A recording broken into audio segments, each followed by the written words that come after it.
जब दीपक पर अपना सर्वस्व न्योछावर करने की ठान लेता है तो केवल एक ही वस्तु उसका मार्गदर्शन कर सकती है, दीपक की लौ और उस पर मर मिटने की इच्छा।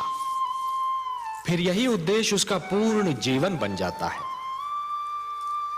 ध्रुव के मन में जिस संकल्प ने जन्म लिया है देवर्षि, उस संकल्प की पूर्ति के लिए उसका मार्गदर्शन भी वही संकल्प करेगा।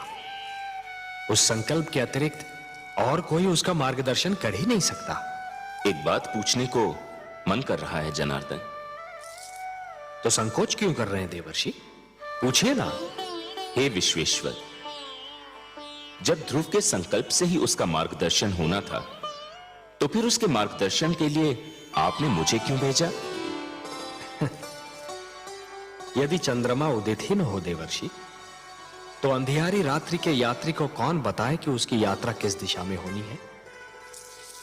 आपने चंद्रमा बनकर ध्रुव की आकांक्षा को दिशा दे दी देवर्षि। यह कोई साधारण और सरल कार्य नहीं था।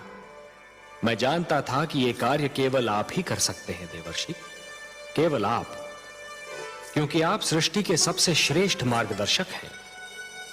जो आपने किया वो केवल उचित ही नहीं था, बल्कि सराहनीय भी था। आपकी सराहना के लिए बहुत बहुत धन्यवाद नारायण। किंतु माता लक्ष्मी कभी मुझे सराहें, लगता है ये मेरे भाग्य में नहीं लिखा है। मैं जानता हूं देवर्षि, आपने जो किया उससे माता लक्ष्मी यदि रुष्ट नहीं तो संतुष्ट भी नहीं है। यही कहना चाहते हैं ना आप?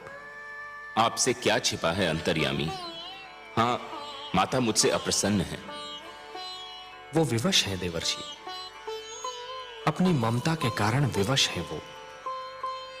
उनसे तो किसी की पीड़ा नहीं देखी जाती, और फिर यह पीड़ा तो उसकी है जिसे उन्होंने स्वयं अपना पुत्र मान लिया है।